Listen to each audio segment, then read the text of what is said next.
1853. Louis-Napoléon Bonaparte est empereur des Français sous le nom de Napoléon III. Il entraîne la France dans une période de développement économique, avènement des chemins de fer, début d'une nouvelle ère de colonisation, rénovation de l'urbanisme par le préfet Haussmann. 1855. Le siège et la prise de Sébastopol, place russe encerclée par les troupes franco-anglaises, constituent le principal épisode de la guerre de Crimée. 1870. Défaite française à Sedan devant les Prussiens de Bismarck et leurs canons Krupp. Fin de l'Empire et début de la Troisième République. L'Alsace redevient possession germanique. 1871. La Commune de Paris, à laquelle des personnalités comme le père Tanguy ont participé, forme en mars un gouvernement original qui s'effondre dans le sang le 28 mai. Van Gogh a 18 ans. 1875. Première exploration de Pierre Savonier de Brazza au Congo. Les empires coloniaux des puissances européennes, dont la Hollande, se développent. 1881. Jules Ferry fait voter les lois sur la laïcité, la gratuité de l'enseignement primaire obligatoire et contribue à établir des grandes libertés publiques. La Troisième République s'affirme. 1886. La colossale statue de la liberté éclairant le monde, sculptée par le colmarien Auguste Bartholdi, est inaugurée à New York. Elle commémore l'alliance des Français et des Américains. Van Gogh a 33 ans.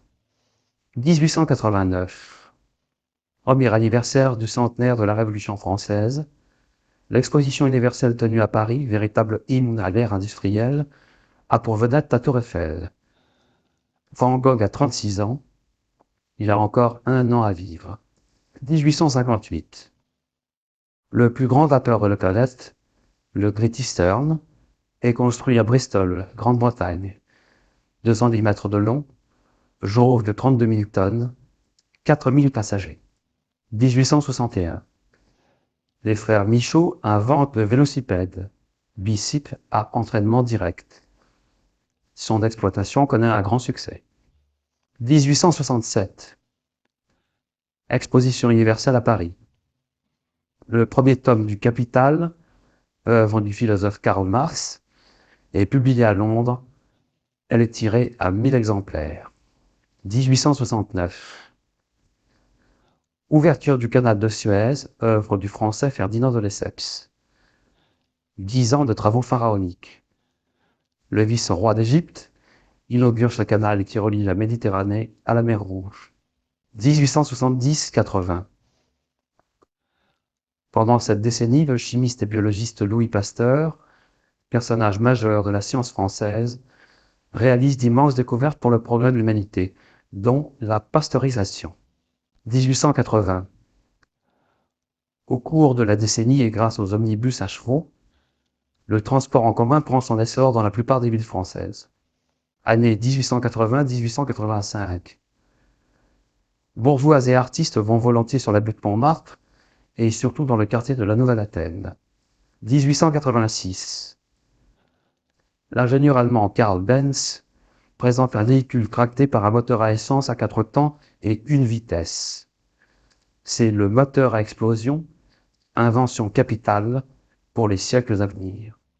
1887-1890. Le moulin de la Galette, transformé en bal populaire champêtre à la mode depuis 1860, accueillera les peintres amoureux de la butte Montmartre, dont, entre autres, Toulouse-Lautrec, Van Gogh, Utrillo et Renoir. 1890. Clément Ader fait décoller Éole, le premier engin plus lourd que l'air, que le pilote baptise avion. L'être humain vole, l'aviation va naître. 1857. Le poète Charles Baudelaire publie les 129 poèmes des Fleurs du Mal. Livre atroce, synthèse de la tragédie de l'être humain, qu'il remaniera en 1861. 1862.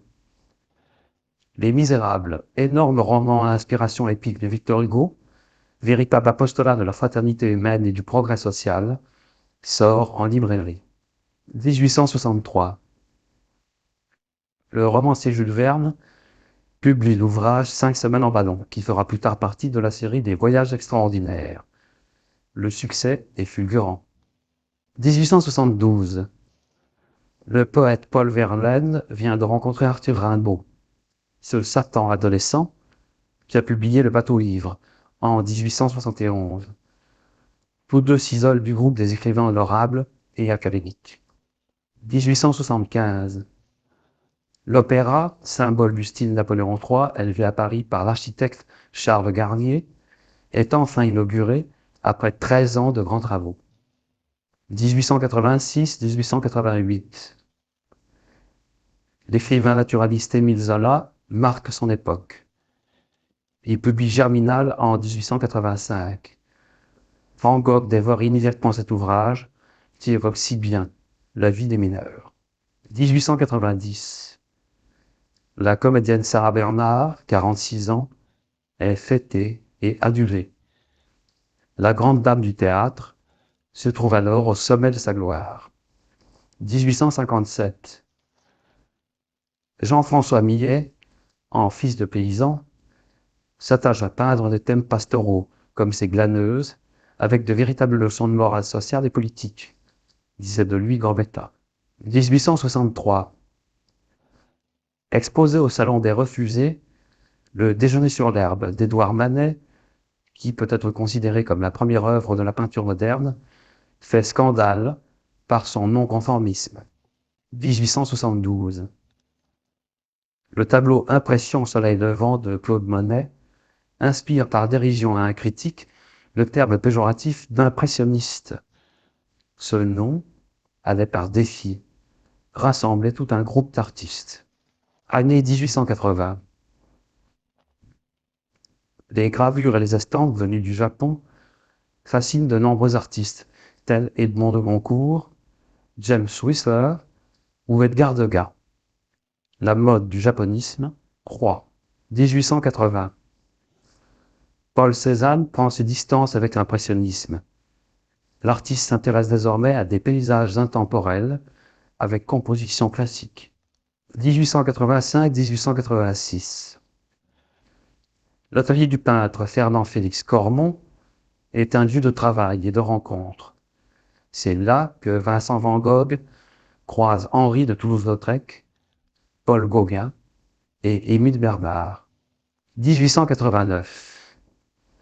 Aller au café-concert du Moulin Rouge pour voir la célèbre Goulue danser le French Cancan devient un must pour Toulouse-Lautrec et ses amis. 1890. Christophe publie les aventures à travers le monde de l'inénarrable famille Fenouillard. C'est le début d'un nouvel art graphique, la bande dessinée. 1853. Aîné de 6 enfants, Vincent van Gogh naît le 30 mars au presbytère de Grootvundert, Pays-Bas. 1865. Portrait de Vincent van Gogh alors qu'il est adolescent et se prépare à rentrer dans la vie active comme commis dans une galerie d'art. À partir de 1873, Van Gogh vit à Bruxelles, puis à Londres et à Paris.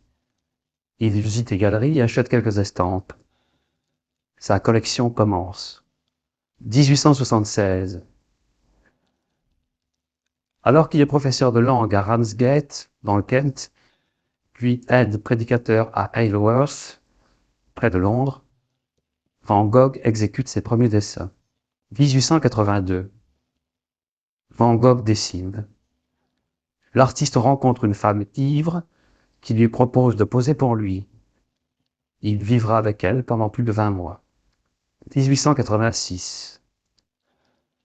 Tout au long de son séjour parisien, Van Gogh sera fasciné par la personnalité généreuse du père Tanguy, admirateur de Cézanne et de Renoir.